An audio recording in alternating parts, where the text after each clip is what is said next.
Now listen to this. This is mind-boggling. This is just too much. This hadith is too much.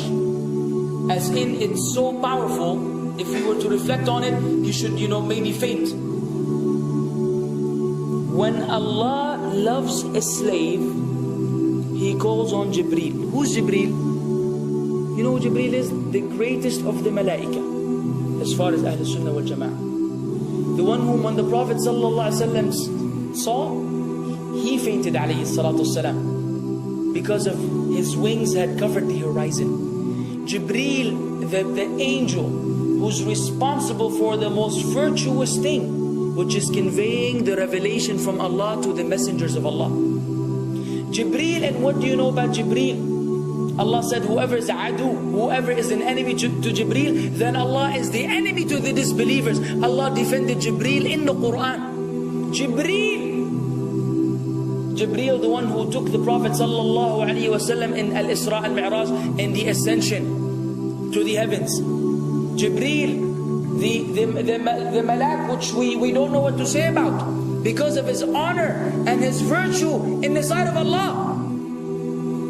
Allah will call on him to share with him the love which He has for you. Allah doesn't need to do this. He could not do this, but Allah likes to do this. So He does it. He says, I love Fulan. Now I want you to think that Fulan is you. Whatever your name is, Ahmad, Mayrooq, whatever your name is.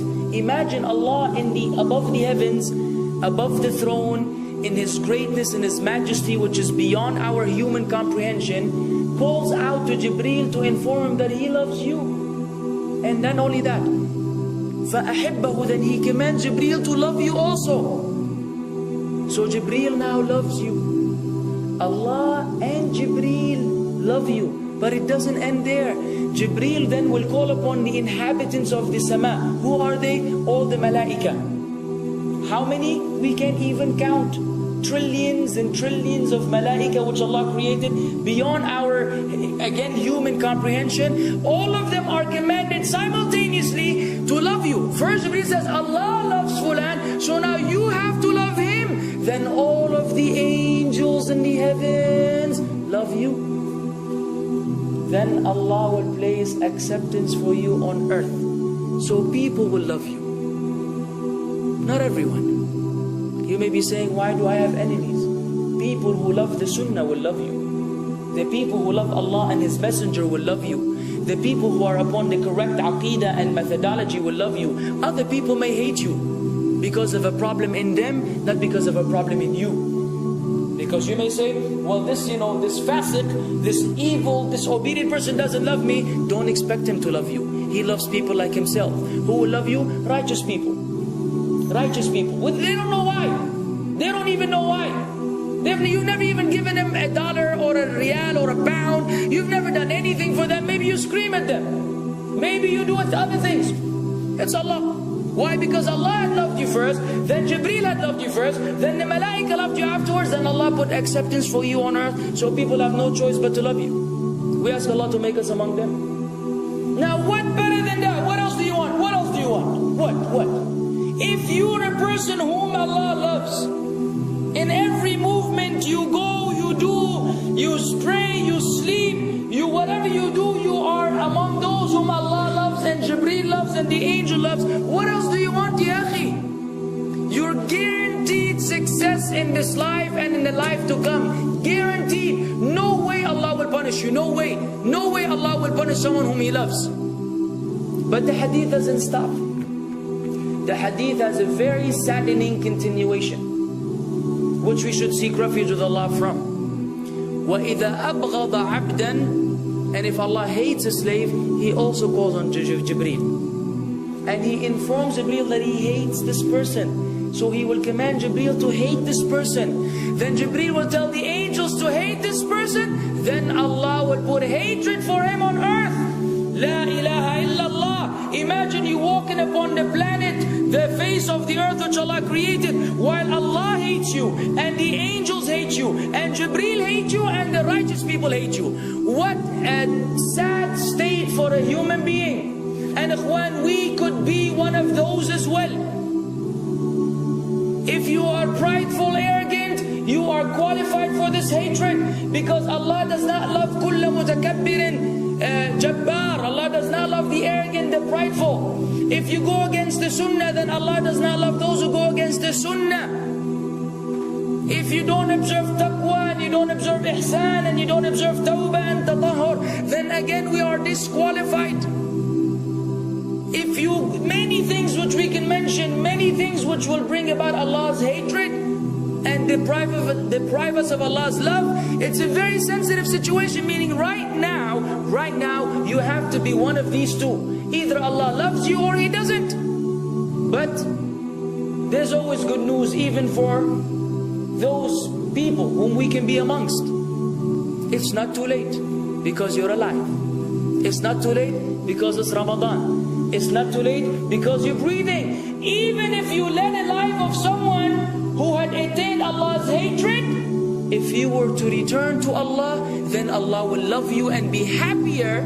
He will be so happy with your tawbah than a man who lost his mount in the desert.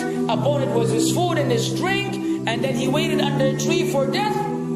And all of a sudden he opened his eyes and he sees his camel or his horse or whatever that was right in front of him. And he gets so happy, he said, Allahumma anta abdi wa ana rabbuka. Oh Allah, you are my slave and I am your Lord. Kufr. He said a statement of kufr, but the Prophet ﷺ said, أَخْطَأَ مِنْ شِدَّةِ الْفَرَحِ. He made a mistake because he's so happy. You know when you're so happy that you may say things against what you want to say? When you're so happy that you just, you say words that mean nothing to anyone? Allah is happier when you return to Him than that person. What else do we want? For how long are we going to stay away from Allah? For how long are we going to lead the life of the heedless? For how long are we going to go against the sunnah? What are you waiting for? Death? Death. حتى إذا جاء أحدهم الموت قال رب ارجعون لعلي أعمل صالحا فيما تركت كلا. Until when death comes to one of them, you say, oh Allah, allow me to return so that I may do good in that which I left behind. And it will be said to him, no, it's only a word. إنها كلمة هو قائلها. It's nothing but a wish and a word he will have. It will not be fulfilled. Let us not wait for death, ya akhwan. If each one of us here, by Allah, if each one of us here acted upon the sunnah, lived according to the sunnah, and invited people to the sunnah, and enjoyed what is good, and forbade what is evil, wallah, we will make a major change in the city in which we live. And if Muslims hearing this all over the world had that same attitude, then we will change the condition of the whole ummah. So no enemy can come and play games with us. We will squash them, all of them. Because Allah will defend. إِن تَنْصُرُ اللَّهِ يَنْصُرْكُمْ وَيُثَبِّتْ أَقْدَامَكُمْ. If you aid Allah's deen, Allah will aid you and will keep your feet firm. But we don't even live according to the sunnah, let alone be given victory over the enemies. So we're being humiliated in everywhere we go in the world. So let us make that change. Now that Ramadan is here, now that you've been given this sudden inclination towards good, if we don't succeed, if we don't take advantage of this month, wallahi, we are losers. If Ramadan ends and you are the same way you were before Ramadan began, then one of us is a loser. If we don't return to Allah after Ramadan, then we are losers as well. So tonight, bi'idhnillah, always on our mind, attaining Allah's love, acquiring Allah's love, fetching for the sunnah, and acting upon it whenever we're able to do so.